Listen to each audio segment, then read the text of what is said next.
Hello everyone and welcome back to my channel.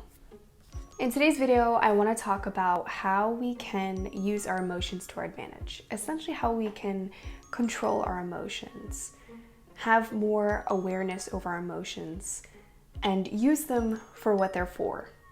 For those of you who are new, welcome to our family, welcome to our community. If you're not already subscribed, please go ahead and do so. I post videos every single Friday. And for those of you who don't know who I am, my name is Bridget and I'm a parent and mindset coach. And I have a free Facebook group that I want you guys to join because the basis of this video is going off of questions that I have gotten from this free Facebook group. I'm gonna leave a link in the description. It's called Raising Me While Raising You. So if you're a parent and you're into personal development, I highly urge you to join the group because we post amazing content in there. We answer questions, do weekly Q&As, and so much more. But with that being said, let's get into the video. So recently I picked up a book that I got a while back, and this is what I typically do with books. I get a new book, I read a little bit, and then I put them back on my shelf, and then a couple months later, I'm like, you know what? I think I need to pick this book up again. I really feel like I need more of this in my life.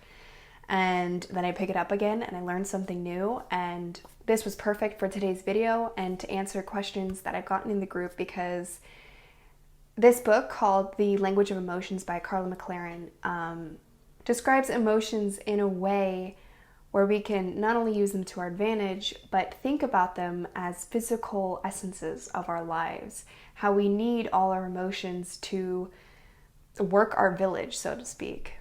Now, when we think about emotions are there for a reason. They are driving us to do certain actions in our lives. Just to give an example, fear brings awareness. It brings danger to our attention. It helps protect us. Anger is another one. It also helps protect us, but not on the physical level, more on the emotional level. So it helps protect our boundaries. All of these emotions have meaning behind them. They're in our psyche for a reason. They're driving us to do a specific action. Now, most of us, and I'm sure you can relate to this, tend to react impulsively. And usually that's driven out of fear, anger, stress, anxiousness. So these are things that at least I feel on a daily basis. And when I'm feeling a certain way, when I'm feeling more so in those states, especially when I'm feeling anxious or stressed, I tend to react impulsively. Some of us don't even realize when we're reacting impulsively.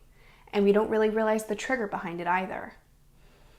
When I get super angry and I yell at someone when I don't mean it, I often have the thought afterwards like, wow, I really should have taken a moment to just let that feeling sit with me instead of reacting and putting all my emotions out on the table. Because oftentimes it's that few milliseconds, that time that we spend just processing that emotion, that really can just stop you from blurting out what you're about to blurt out. And it makes me think of this quote that says, you can do a million things right, but it takes one thoughtless reaction to destroy it all. And I've had that happen to me more times than I can even count. And I've talked about this in previous videos, why emotions are so important. I'm going to leave that video linked up here for you guys. But I want to get back to the purpose of this video, which is how we can use those to our advantage and how we can control them.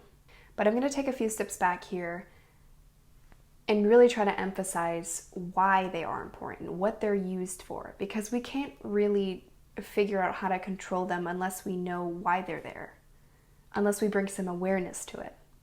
So if you've seen some of my other videos about this topic, you'll know that how an emotion is born is essentially when a thought comes to our mind and we interpret that thought, and then an emotion is born. It's a little more complex than that, but I'm just trying to simplify it for you guys here.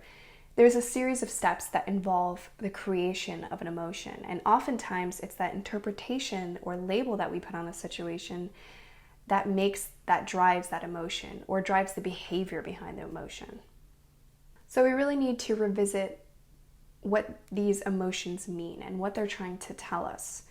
So if we think back to, let's say, for example, anger. What does anger try to tell us? It tells us that we need to be protected. We need to put our boundaries back up.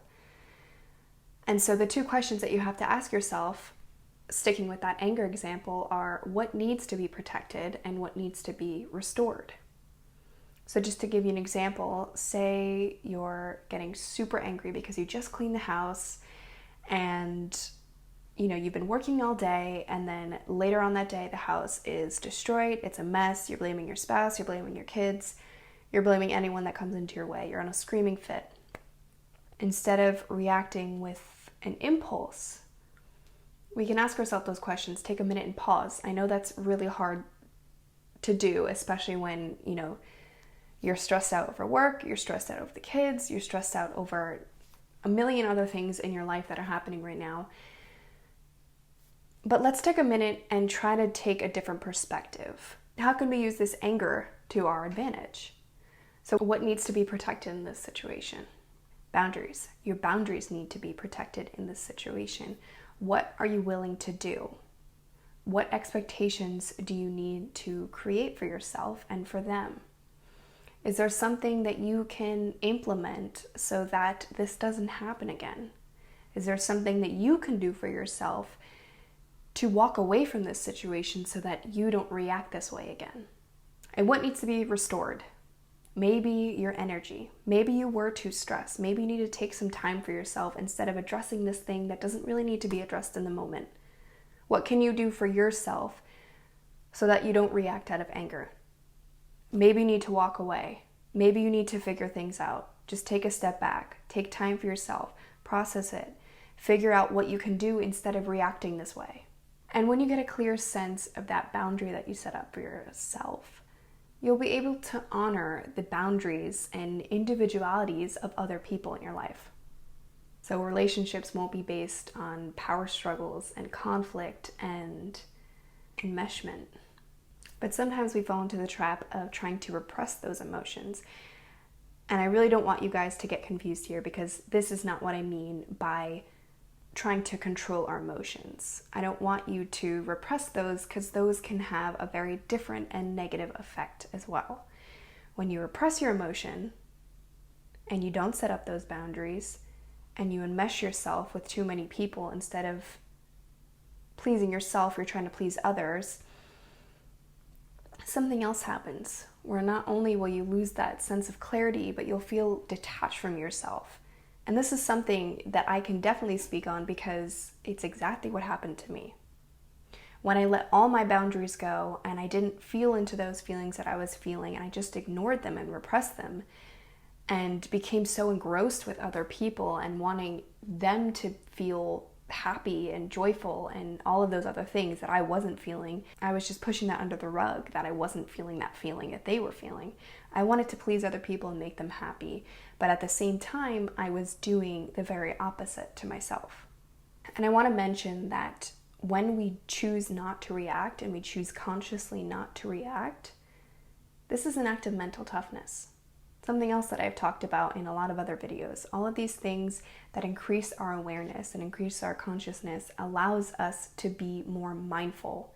And when we practice more mindfulness techniques, when we slow things down and create that space, take time for ourselves, we're doing all of these things to try and understand ourselves more and how our thought process works and how our emotions play a vital role in our day-to-day lives and our actions. So I hope this video was helpful. I hope you guys got some use out of it as always, and I will see you guys next time. Bye.